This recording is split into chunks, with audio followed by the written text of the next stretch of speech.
Bismillahirrahmanirrahim. Assalamualaikum warahmatullahi wabarakatuh. Perkenalkan, nama saya Diki Wahyuda, NIM 210221047, reguler 2, Prodi Ilmu Pemerintahan. Pada kesempatan kali ini, saya akan mempresentasikan hasil tugas saya, yaitu karya monumental umat Islam dalam IPTEK. Dan di dalam karya monumental umat Islam dalam IPTEK ini, ada 4 poin yang akan saya paparkan atau presentasikan. Yang pertama itu poin pertama, zaman kejayaan Islam di bidang IPTEK. Masa di mana Islam menjadi pusat sebuah peradaban modern, peradaban yang dibangun untuk kesejahteraan umat manusia di muka bumi ini. Masa kejayaan itu bermula saat Rasulullah mendirikan pemerintahan Islam, yakni Daulah Khilafah Islamiyah di Madinah. Di masa Khulafah As-Rasyidin ini, Islam berkembang pesat. Sejarawan Barat beralian konservatif Monggewery Wald menganalisis tentang rahasia kemajuan peradaban Islam.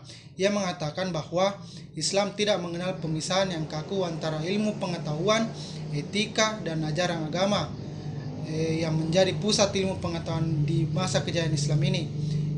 Telah melahirkan ribuan ilmuwan dan menginspirasi para ilmuwan barat untuk belajar dari kemajuan IPTEK yang dibangun kaum muslimin.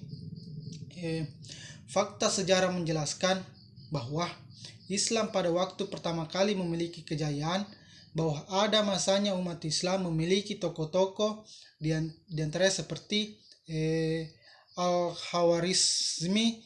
Ia adalah seorang yang menemukan ilmu aljabar di dalam matematika. Yang kedua, Ibnu Sina. Ia adalah yang membuat buku tentang kedokteran.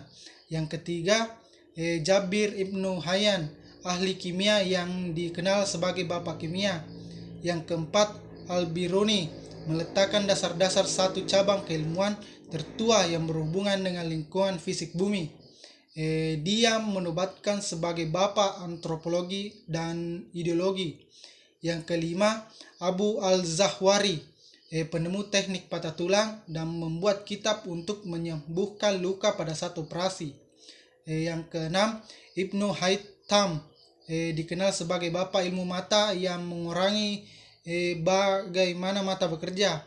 Yang ketujuh, Al-Razi, orang yang pertama menjelaskan tentang penyakit cacar dan juga alergi asma dan demam sebagai daya mekanisme tubuh. Poin kedua, sebab-sebab kemajuan Islam di bidang IPTEK. Menurut artikel hazana.republik.co.id, ada 7 faktor sebab kemajuan Islam di bidang IPTEK, yaitu agama Islam, pemerintah yang berpihak pada ilmu pengetahuan, bahasa Arab, pendidikan, penghormatan kepada ilmuwan, maraknya penelitian dan perdagangan internasional. Dan adapun faktor lain yang mendorong kemajuan peradaban Islam ini, yakni dengan didirikannya banyak perpustakaan sebagai pusat kajian ilmu pengetahuan dan penerjemahan. Perpustakaan yang sangat tenar di masa Bani Abbasiyah bernama Bait al-Hikmah. Poin ketiga, sebab-sebab kemunduran umat Islam di bidang IPTEK. Kemunduran Islam ditandai dengan kekuasaan dan kerajaan yang semakin terpecah-pecah. Fase yang terjadi pada abad ke-12 hingga abad ke-18 pada umumnya merupakan akibat dari beberapa faktor, yaitu faktor ekologi dan alami, adanya orang-orang yang meninggalkan agama, para penguasa yang lemah terhadap kepemimpinannya dan tidak dengan baik menjaga wilayah kekuasaannya, kemunduran kerajaan Islam yaitu kerajaan Sahwawi 18 Masehi dan Mughal 19 Masehi, konflik antar kerajaan Islam, apatis dan stagnatis dalam dunia IPTEK muslimin, krisis ekonomi, dan cara pandang muslim yang sempit. Poin yang keempat, upaya-upaya kebangkitan kembali umat Islam dalam bidang IPTEK. Menurut Khalil Ridwan menjelaskan bahwa ada 3 upaya konkret yang bisa dilakukan umat Muslim mengembalikan kejayaan Islam di masa lampaunya. Yang pertama adalah merapatkan barisan. Allah berfirman dalam Quran surah Al-Imran ayat 103 yang isinya, dan berpeganglah kalian semuanya dengan tali agama, dan janganlah kalian bercerai-berai.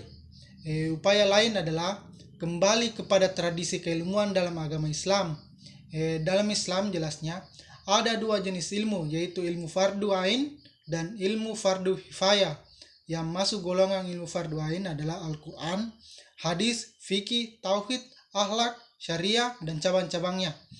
Sedangkan yang masuk ilmu fardu adalah kedokteran, matematika, psikologi, dan cabang-cabang sains lainnya.